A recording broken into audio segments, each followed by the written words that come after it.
Hi അസ്സലാമു അലൈക്കും, welcome back to my channel. ഇന്ന് നമുക്ക് ഇവിടെ ഒരു അതിശയ പത്തിരി ഉണ്ടാക്കാം, ചട്ടിപ്പത്തിരി.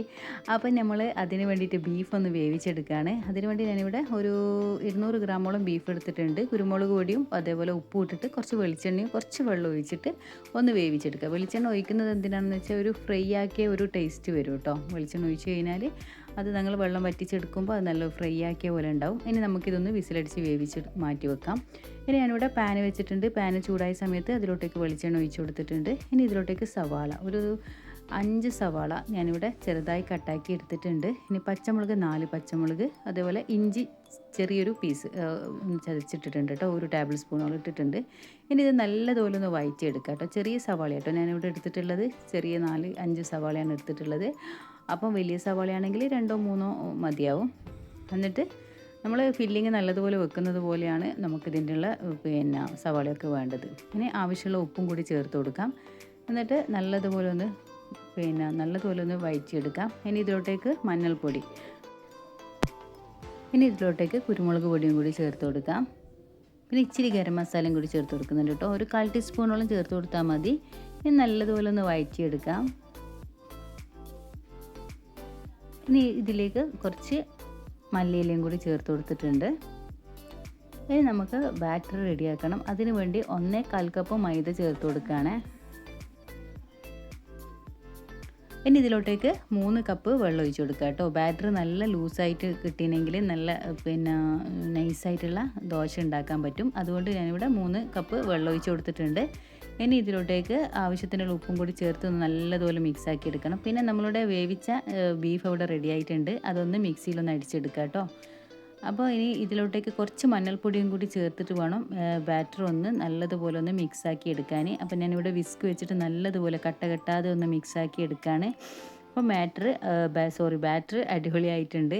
പിന്നെ ഇനി നമുക്ക് ഫില്ലിങ്ങിൽ നമുക്ക് ബീഫും കൂടി ഒന്ന് പൊടിച്ചത് ചേർത്ത് കൊടുക്കാം. അപ്പം നമ്മളുടെ ഫില്ലിങ് ഇവിടെ റെഡി ആയിട്ടുണ്ട്. ഇനി നമുക്ക് ദോശ റെഡിയാക്കി എടുക്കണം. അതിന് വേണ്ടിയിട്ട് ഞാനിവിടെ ദോശ റെഡിയാക്കി എടുക്കുകയാണ്. നല്ല നൈസായിട്ടുള്ള ദോശ റെഡിയാക്കി എടുക്കാം. അങ്ങനെ നമ്മുടെ ദോശ ഇവിടെ റെഡി ആയിട്ടുണ്ട്. ഒരു യെല്ലോ കളറിന് വേണ്ടിയിട്ടാണ് മഞ്ഞൾപ്പൊടി ചേർത്തത്, അത് നിർബന്ധമൊന്നുമില്ല കേട്ടോ. അങ്ങനെ ഞങ്ങളിവിടെ ദോശയൊക്കെ റെഡിയാക്കിയിട്ടുണ്ട്. ഇനി വേറൊരു ബൗളിലോട്ടേക്ക് 2 മുട്ടയും 3 ടേബിൾ സ്പൂണ് പാലും പിന്നെ കുറച്ച് കുരുമുളക് പൊടി കേട്ടോ, 1/4 ടീസ്പൂൺ കുരുമുളക് പൊടിയും ഒരു 1/4 ടീസ്പൂൺ ഉപ്പും കൂടി ചേർത്ത് നല്ലതുപോലെ ഒന്ന് മിക്സാക്കി എടുത്തിട്ടുണ്ട്. ഇനി നമുക്ക് തട്ട് വെച്ച് കൊടുക്കാം. തട്ടിൻ്റെ ഇടയിൽ ഒരു തട്ട് വെച്ച് കൊടുക്കണം, അല്ലെങ്കിൽ കരിഞ്ഞു പോകും. എന്നിട്ട് നമ്മൾ അതിലോട്ടേക്ക് കുറച്ച് ഓയിൽ ഒഴിച്ചിട്ട് എല്ലാവിടെയും ഒന്ന് സ്പ്രെഡ് ആക്കിയിട്ടുണ്ട്.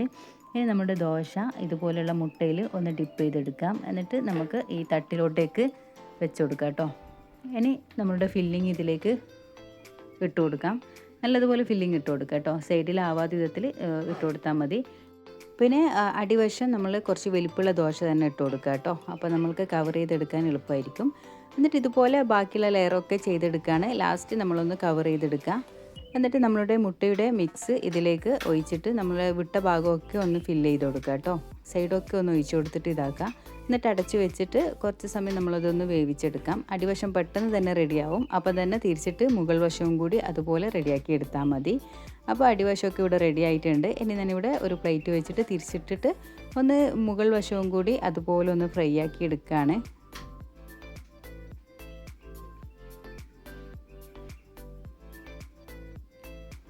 അപ്പോൾ ഞാനിവിടെ തിരിച്ചിട്ടിട്ട് മുകൾ വശവും കൂടി ഇതുപോലെ ആക്കിയിട്ടുണ്ട്. അപ്പോൾ നല്ല അടിപൊളിയായിട്ടുള്ള നമ്മുടെ അതിശയപ്പത്തിരി ഇവിടെ റെഡി ആയിട്ടുണ്ട്. ഇനി നമുക്കിതൊന്ന് പ്ലേറ്റിലോട്ടേക്ക് സെർവ് ചെയ്യാം. അപ്പോൾ ഇതുപോലെ ഒന്ന് കട്ടാക്കിയിട്ട് എടുക്കാം. ഇതുപോലെ ലെയറായിട്ട് നല്ല ടേസ്റ്റാണ് കഴിക്കാൻ. അത്ര പെട്ടെന്ന് അങ്ങനെ മടുപ്പൊന്നും വരില്ല, എണ്ണയിലൊന്നും പൊരിച്ചെടുക്കുന്നതല്ലല്ലോ. അപ്പോൾ ഇതുപോലെ എന്തായാലും ട്രൈ ചെയ്യാത്തവരുണ്ടെങ്കിൽ തീർച്ചയായിട്ടും ട്രൈ ചെയ്യുക, ഫീഡ്ബാക്ക് അറിയിക്കുക. അപ്പോൾ ഇന്നത്തെ വീഡിയോ എല്ലാവർക്കും ഇഷ്ടമായെന്ന് വിചാരിക്കുന്നു. ഇഷ്ടമായെങ്കിൽ ലൈക്ക് ചെയ്യുക, ഷെയർ ചെയ്യുക. സബ്സ്ക്രൈബ് ചെയ്യാത്തവരുണ്ടെങ്കിൽ തീർച്ചയായിട്ടും സബ്സ്ക്രൈബ് ചെയ്ത് സപ്പോർട്ട് ചെയ്യുന്നു പ്രതീക്ഷിക്കുന്നു.